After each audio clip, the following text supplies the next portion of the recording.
Yo, what's up, everyone? Welcome back to the latest episode of the You're Still Here podcast. I am so happy to have you here because this episode of the You're Still Here podcast is not brought to you by Netflix. Yes, Netflix, the company who is currently hemorrhaging subscribers at a 10, 20, 30% clip for the first time in decades, but we will get to that in a second. First, I just want to say, for those of you out there who, you're Easter celebrators, there's a couple. There's religious Easter, and then there's American Easter, the same way that there's American Christmas. Like, on Christmas, there's just a fat, jolly guy who says, ho, ho, ho. I don't think Kringle has much to do with, Jesus rising from the whatever. So, regardless, if you celebrated American Easter, religious Easter, Happy Easter, I think there was some Passover. Look, that's never been my shtick, but congrats to all of you who celebrated that last weekend. Did you give up anything for Lent? What did you give up? What did you give up for Lent? You want to know what I gave up? I gave up New York because obviously I was not in studio the past couple months. I left for Lent to say I am going to give up New York. And now that Easter has come and gone, I'm back in New York. That's my explanation. It wasn't the winter and miserable New York and all sorts of restrictions in the city. No, it definitely wasn't that. It was Lent, I can assure you. But it's spring now, apparently. It's spring. We're here towards the end of April, and spring has sprung. And you know what that means in 2022? It's 48 degrees outside. Yes, that's right. That's the new spring. That's the new spring. And honestly, it's just a perfect time to immediately go into our scam of the week. The scam of the week is Groundhogs Day. Groundhogs Day. This day where apparently a groundhog pops his head out, and if he sees a shadow, there's a couple less weeks of winter. He doesn't see a shadow. That is the biggest scam there ever was. It doesn't matter. Spring is never coming 2 weeks early. Winter is consistently going to be later. Like I've told you many times, Gregorian made a mistake on the calendar. It's shifting to the right. It's not global warming. It's global shifting. We currently, right now is like the old March 8th. That's where we're at right now because of global shifting. So you can bring out this groundhog all you want. I got news for you. Whatever keeps winter here longer is what's going to keep happening every year because there's no chance spring comes early. It's 49 degrees. We're at the end of April. Baseball's been going on for like 2 to 3 weeks. They're pitching out there with full winter hats. So, Groundhogs Day. The biggest scam there is, although the movie is quite enjoyable. That was when you used to be able to make enjoyable movies, enjoyable comedies like Groundhog's Day with Bill Murray. And that will bring us into the biggest news of the day. Maybe it will be the biggest news of the week, but you know how those news cycles go. By the time I upload this, by the time I end this podcast, this might be the least viewed story in the news. But the big news is, for the first time in 10 years, Netflix has lost subscribers, apparently. And then they're forecasting additional losses next month, and the stock price has fell like 35%. And all I really can say is they gotta be having a huge laugh up there in Bend, Oregon, where that last Blockbuster still stands. Oh, there's a bunch of old Blockbuster employees. They've been sitting just holding it back for 10 years. They wanted to have faith in Blockbuster. They're like, no, this isn't. They thought Blockbuster was like the Family Guy of stores. Like, they canceled us too early. If they just would have held out, it would have come back in style. And they're having a great big old laugh. The old Blockbuster employees. Who knows what they've moved on to? But they've secretly held that affinity for Blockbuster. Absolutely. And they're having a big old laugh. They're having huge celebrations in the Blockbuster world today. Now, I always used to say that it wasn't Netflix that put Blockbuster out of business. It was their air conditioning, which was the coldest air conditioning in the country. It was their air conditioning bills that made them go under.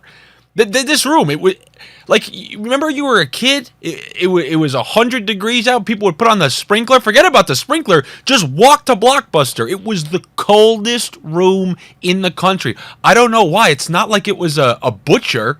It's not like they had to keep the tapes cold. I don't understand why Blockbusters were ice cold. And that would be the first thing I would ask those people in Oregon who run that Blockbuster. What are you setting your AC at? Because if you're the last Blockbuster remaining, and I think I'm correct about that, I believe there used to be some in Alaska, but now there's only one left in Oregon, you better watch your air conditioning with somewhere around the corner, because it got every other Blockbuster. It eventually will come for you. But as far as the whole Netflix thing, Netflix tanking for the first time, you know what I have to say? What do you expect? What do you expect when the current number one show on the trending, you know when they show you that Netflix trending tab with big numbers like 1, 2, 3, 4, and it just makes no sense. Like it will randomly put a movie from 1993 in there. Like it will put Airheads with Brendan Fraser on there as like top 7. Who made people start watching that in mass? No, you just arbitrarily put an old movie, called it trending, and now hopefully more people will watch it. Now, I'm not going to say that that's a bad idea to get people to watch good old movies, but man, it's random. And what do you expect your subscribers to do when the number one trending show in the country is currently The Ultimatum? The Ultimatum, where one member in a relationship gives the other member of that relationship an ultimatum. Either marry me or it's over. And we're going to decide this by going to a Marriott Marquis in Texas and meet up with Nick Lachey and Vanessa Manillo on a rooftop of that hotel. That's how you're going to figure out how you want to marry somebody. I'm sure, yeah, you know what? That sounds like a formula that ends in happily ever after. You know, I was in a relationship. My girlfriend brought me to a hotel in Texas, and Nick Lachey and Vanessa Manillo were standing there. They said, you have 2 weeks to decide. And then I decided, you know what? I better get married to this person. I'm never going to resent this in the long run. It's going to be a happily ever after. Hell, it worked so great for all the bachelors and bachelorettes. They have a high success rate. Reality TV's clearly handing you the keys to a nice, prosperous, long-term relationship and marriage. Just look at all the results so far.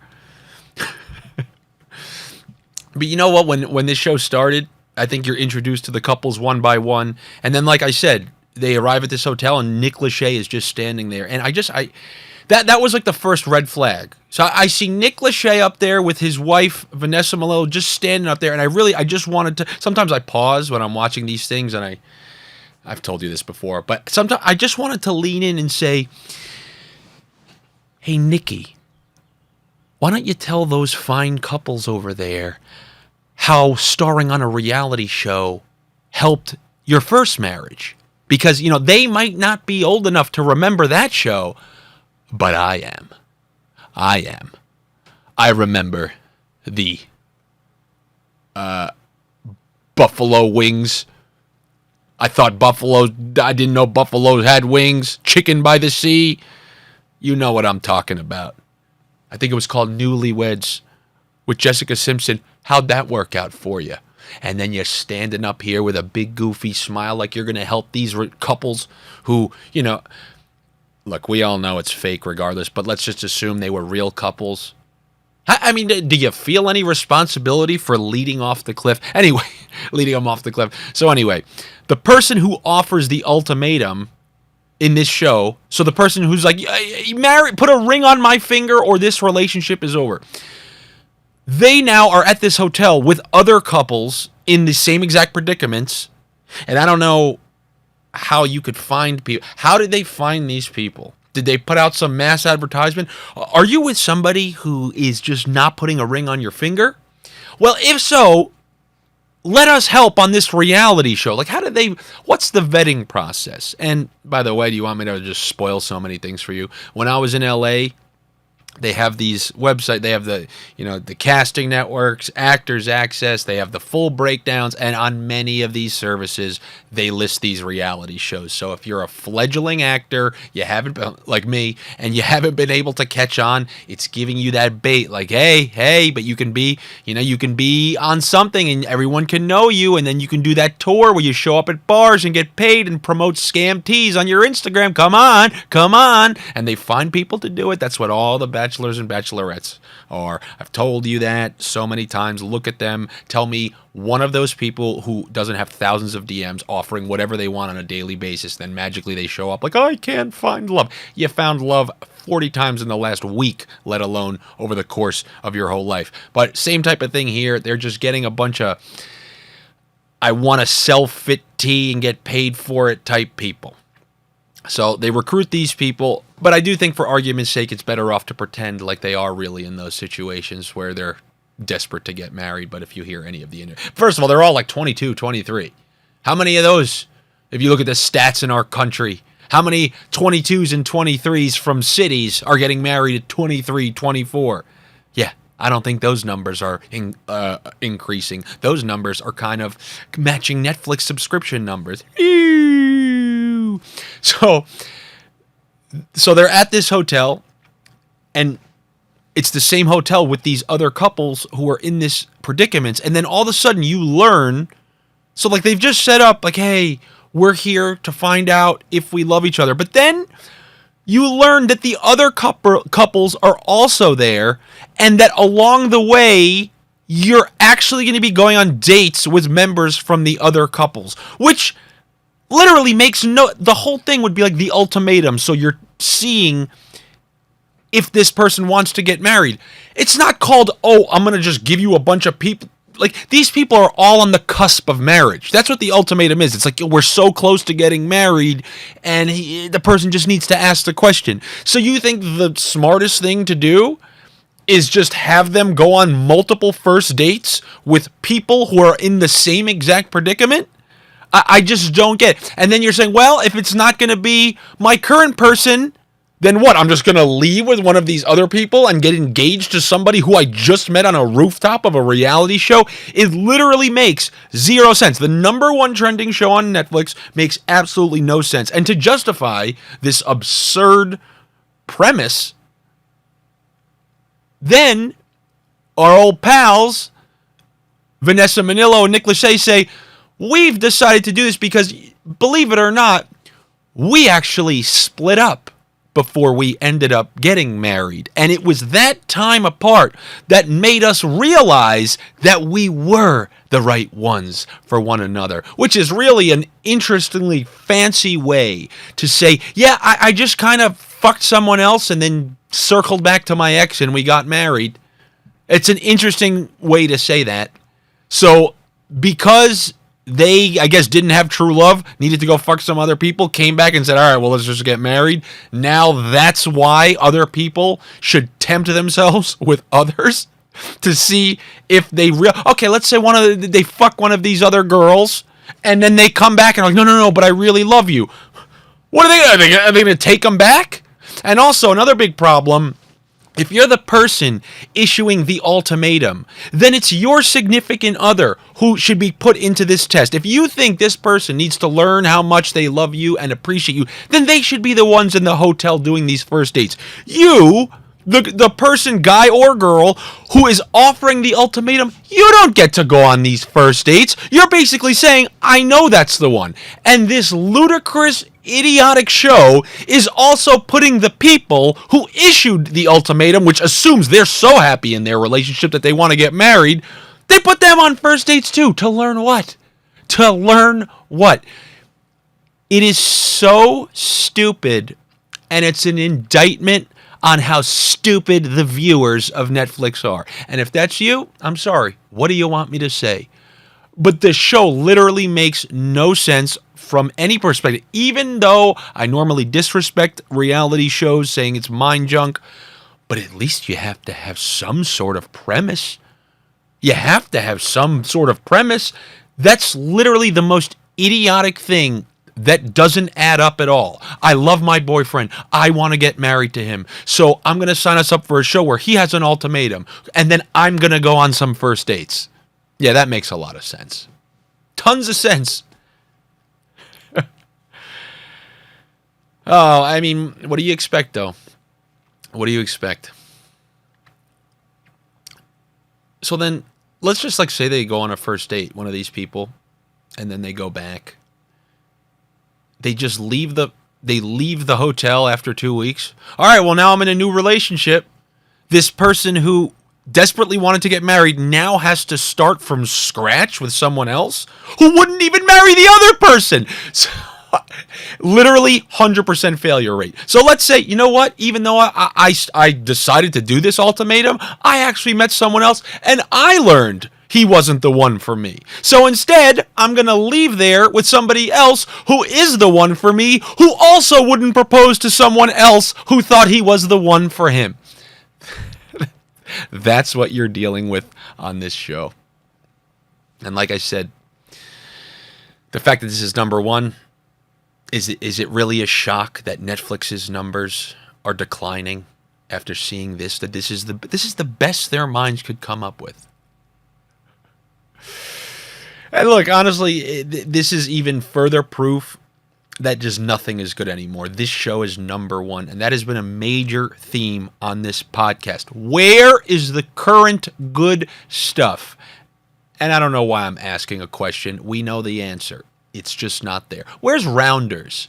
Where's Rounders of this generation? Where's Being John Malkovich? Where's Interview with the Vampire? Where's the Shawshank Redemption? Where's the iconic shot of 2021 of Robins in the Rain? Where's an iconic shot of any movie in the last few years that everybody would know if they saw? That shot symbolized freedom from Shawshank Redemption. Where is that? And that... Where's Dude, Where's My Car? Where's The Hangover 3? It's gone. As Vince McMahon said, capital G, double O, double N, double E. Gone. And where are these movies?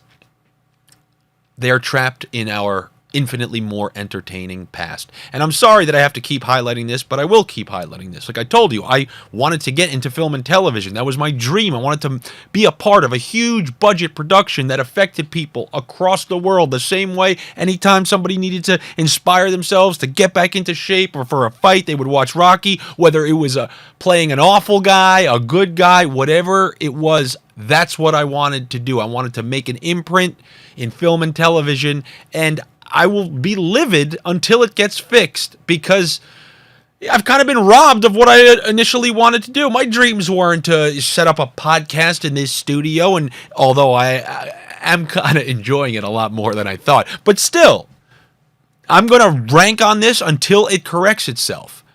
But like, anytime something now enters the realm of true entertainment, those one-eyed gypsies, and go back to a previous episode of the podcast if you know who that is, but the one-eyed gypsies come in to ruin everything, to make everything worse. You have Game of Thrones, which was a show that represented truly how cutthroat life is and how small decisions in your life really have consequences. So, Robb Stark, okay, you fall for that little girl there? You fall for that girl when you're supposed to marry somebody in a different family? Well, you're getting stabbed at a wedding. That's a real life consequence. It is. It is. Doesn't matter if you're good and your intentions were good, but you did something and there are real world repercussions for those things. And the fact that it played out in a show was unbelievable because many times shows they fictionalize the way things would work out. And how funny is that, me saying shows would fictionalize things? And then counter that point with a show that has dragons and dungeons and magic and all that stuff. But they ruin that show where they get to the end. You're not allowed to kill any good characters. You know, season 2 or 3. You got Craster's Keep. There's women just being raped in the background of the scene, which makes the scene.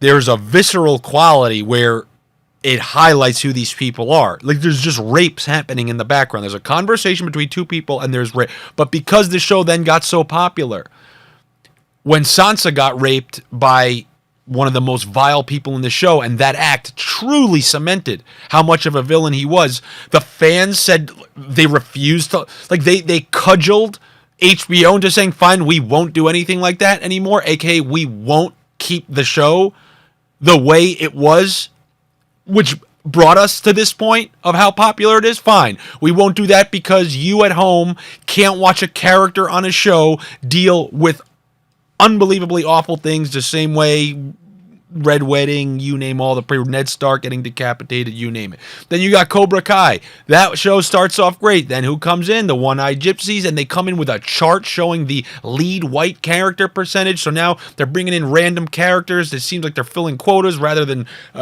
starting new authentic storylines, and it's ruined that. Last season of Cobra Kai was cartoonish garbage. And then even Stranger Things, that was super enjoyable. Best depiction of the 80s ever. So what do the One-Eyed Gypsies do? They come in and complain about cigarette use. And now Netflix says, like, fine, well, we will not depict cigarette use anymore in the show about the 80s, which is supposed to be author. So every other thing, the dress or the wardrobe, the looks, the music, everything's going to be 80s. Except the one thing that defined the 80s, which was people blowing cigarette smoke directly in your face on planes, in diners, you name it. We're just not going to do that because a random group of people complained about it, and we're going to cater to their needs rather than making the best possible show. This is what you get. This is what you get. You do all these things.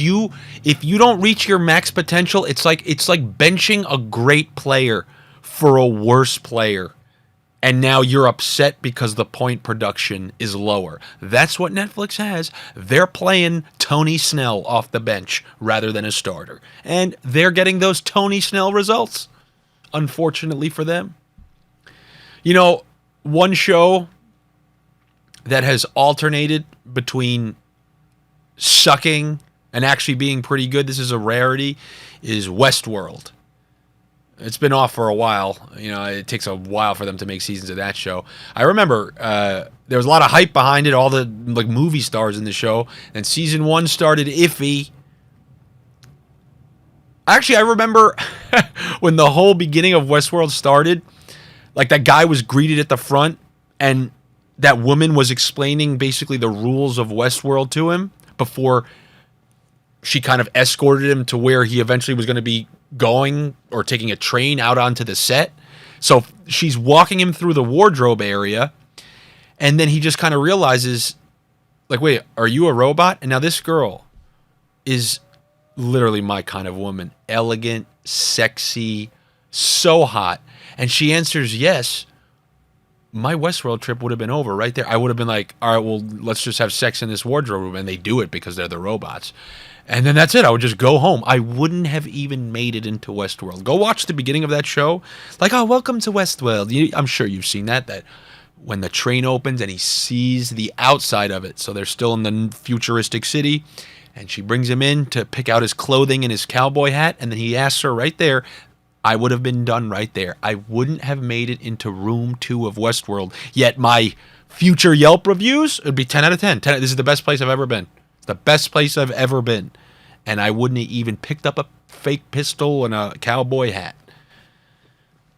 We all know I wouldn't fit in Westworld anyway. I don't even fit in Nashville, let alone Westworld in whatever year that's supposed to be.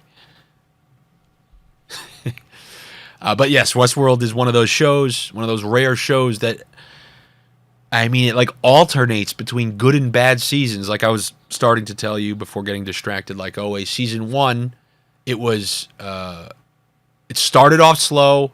I was about to quit out on it, and then all of a sudden it got good, and it had an amazing finale. So let's say there were 10 episodes. First 4 slow, then episodes 5 to 10 were good, with 10 being great. Great finale that got you super excited for season 2, which took God knows how many years to come out. Then the second season, it was the worst thing you've ever seen in your life. And it wasn't even because of the One-Eyed Gypsies making them change things. It was just the worst season ever. It was the most complex storyline ever, where the whole thing was there was multiple timelines. At first you thought there was 2. It turned out that there was like 3 or 4. I remember I would try watching, And I would talk to the two smartest people I knew at work who watched the show, and they were like, yo, I honestly have no clue what happened. Nobody knows what happened in season 2. So season 2 was literally a full awful wash with maybe one episode towards the end where they're kind of escaping Westworld, and you're finally figuring out how that goes, because at least you're like, all right, well that's done. Now we can focus on the present, because they were jumping between timelines and you had no clue. At one point, I just remember I don't even know when this like, is this from season 1? And then at this point you're just watching people on a screen saying words. You may as well be watching The Ultimatum at that point with Nick Lachey. That's what season 2 was. Then season 3 started quickly good. It's like 2 episodes, then went dry, and then you're like, oh, here we go again, and then was good again. And this show is literally alternating between awful and great chunks. Now, I remember there are many shows that they have different writers per episode. If that is the case, we need to start isolating some of those better writers and directors, because let me tell you something, man. Some of them were so awful. Watching what's her name? Damn it. Man, I haven't watched it in so long. I mean, it hasn't. Last it was on was when the pandemic started, right? So I just can't remember some of the characters' names. But I remember we're just watching this one woman train in like ancient Japan, and then she keeps being reset in like a World War II. So I'm, oh my God. And it just took forever to get out of. It was like season 5 of Game of Thrones, where Arya was just training with the many-faced god for seemed like years. And by the way, I'm still sick about how that went. I had to watch Arya in Bravos for 3 seasons, and then everything just happened. Daenerys goes from being a kind-hearted person in season 8 to a devilish woman who torches the whole city by the final episode over the course of 3 episodes. But a couple seasons earlier, I had to wait decades for Arya to get out of Bravos. Anyway, what the hell was my point of all that? Well, I guess basically the fact that you can't... there are just no shows to enjoy. No shows to enjoy. I guess that's... Like nowadays, something like Westworld, where half the episodes are good, that's as good as it's going to get. Like the Shaq free throw percentage is as good as a show will honestly get now. You know? And that's why you get people to kind of steering towards as many... I guess apolitical type shows that you can get involved with. Like now, I know the NFL, once in a while you'll see them, hint at political issues, but they really do, if you look closely, try to steer clear of all. And that's why you see the NFL killing it. That's why I honestly believe that these like Jim Cramers of the world, I've had friends who watch that guy now. They've never watched him once in their life. Why are people watching Kramer now? Yes, you can make the argument because they're getting older and they want to be good on the stock market. But let me tell you something. If you're watching Jim Cramer and he's giving you your stock tips, then I got a bridge to sell you. I got a Brooklyn Bridge to sell you, or pick whatever the hell monument you want. Because if you're watching Jim Cramer, well, or you think you're getting inside tips on the nationally televised show that everyone is getting their same advice from? Yeah, listen to Kramer. He's definitely the insider. The national show that every single person who's on the fringe of the stock market watches for their stock tips. Literally, it's the chalkiest stock. They should just call it Chalk Stock Tips with Jimmy C. You're better off getting stock tips from Cosmo Kramer, like the beach cologne and making your own pizza.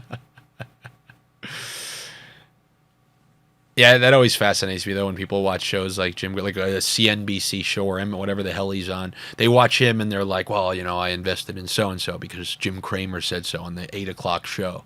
Oh, nice. I'm sure you're the only one, right?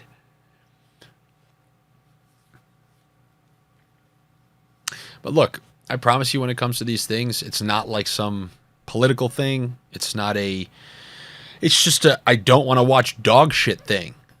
Like the WWE during the Attitude Era, 90s, 2000s, it was so fantastic. Now, Absolutely not. So it deserves to be called way worse than it was. And when Pat McAfee comes out and is an absolute stud and shows you what it could be, then it deserves the credit. So if these shows are going to suck ass, they deserve to be ripped. And if the WWE sucks ass, it deserves to be ripped as well. The same way they deserve to be praised when they do a good job. Just like Larry David deserves every little bit of praise he gets by continuing what he does with each season of Curb, which apparently got renewed for another season, which is great news because the last season was unbelievable. And he is one of those few people that is grandfathered in to making a lot of good stuff. Because that's how it goes. You've heard this from many people. You've heard Carell say they couldn't make The Office now. You've heard the creators of It's Always Sunny say we could never make It's Always Sunny now. You better enjoy every last morsel of the actually entertaining shows that existed pre-One-Eyed Gypsy era. Because what you see on last season of Curb and this next episode or next season of Curb, unless something comes along, then that's literally going to be the end of it. And that's why I always have suggested the new streaming service, the one where anything goes, and we are more in need of it now than ever. This is why Netflix's stock price is tanking. This is why Peacock has nothing good on it and people are boycotting Disney. There's just not enough good stuff. We need the No Holds Barred network, and that isn't going to be the name of it, but where anything goes. And you get to sign up anonymously so that people can't dox you. That's a story that's been in the news this week. So someone can't dox you and say, oh my God, did you see One-Eyed Willie is actually subscribed to the... What was the name of my network? I can't even remember the thing I just said. The No Holds Barred network. Did you see that One-Eyed Willie subscribed to the No Holds Barred network? He is a sexist. And then start the One-Eyed Gypsy train right up this guy's ass. And that's what they would have done. So you need a way to sign up anonymously, pay anonymously, so your bank can't even link it to you, pay with Bitcoin. And then the advertisers of the shows aren't responsible. You can't go after them because there's a rotating advertisement system where they get moved off the network, on one show, on a different show, and you do it in a way it's prevent One-Eyed Gypsy defense. And once again, there are some people out there who will say, "Man, you shouldn't be saying that." What is it? What a gypsy? Just floaters, nomads? Do they pickpocket you in the middle of Rome? I'm going with One-Eyed Gypsies. I don't know. I used to watch Big. Okay, I saw the carnival. All right, there's no hate meant by it, but I'm saying it. The One-Eyed Gypsies, you got to play defense against them with this theoretical network. And the only person who may be able to maybe be interested in setting something up like this is your boy Elon. Once he's done with Twitter over there, then he's the perfect person to take on a project like this because he was the one just yesterday, his next thing, he came out and said that Netflix has become unwatchable because of the woke mind virus. Now he says it straight out. I like to use terminology. Mine is the One-Eyed Gypsies. But he's coming out calling it the mind virus. So he wants to clean up Twitter and is offering his opinions on places like Netflix. I forget what he said. Something he said. Let me see if I can. Let's see the quote over here. He said. I just know he said it's become unwatchable. He said Netflix has become unwatchable because of the woke mind virus. And then people, like even gamers were following up. Like even the game world is like that. I believe they're trying to get rid of the term orc. One of my favorite words to call people on Twitter. The very people who I call orcs are trying to remove the term orc. Because, there's like Twitter trolls. No, they're orcs. The Twitter orcs. The ones, the verified Twitter orcs who run the retweet train on you to solidify a false narrative the same way they did like with the Barstool Portnoy story that I spent a whole episode having to rip on those people for.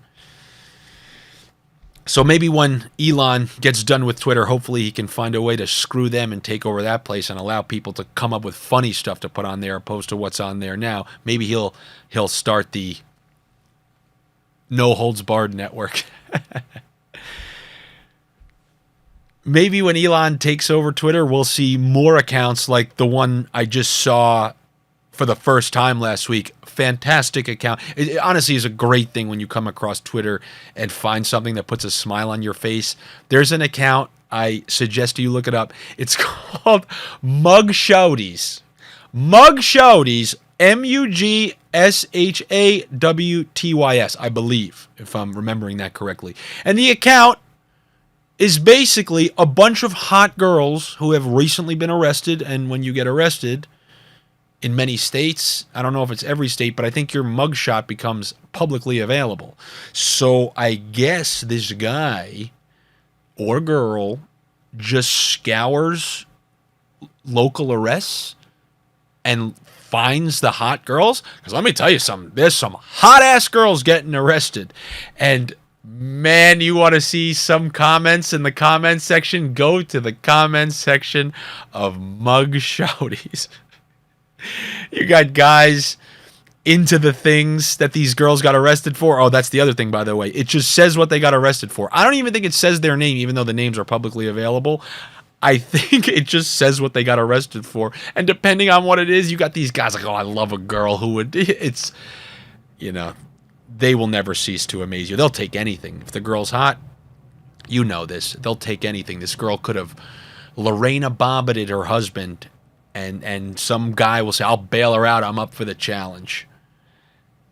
And man, you go see that. I'm enjoying it. I'm enjoying it. So Mug Shawtys is your fun Twitter account to check out.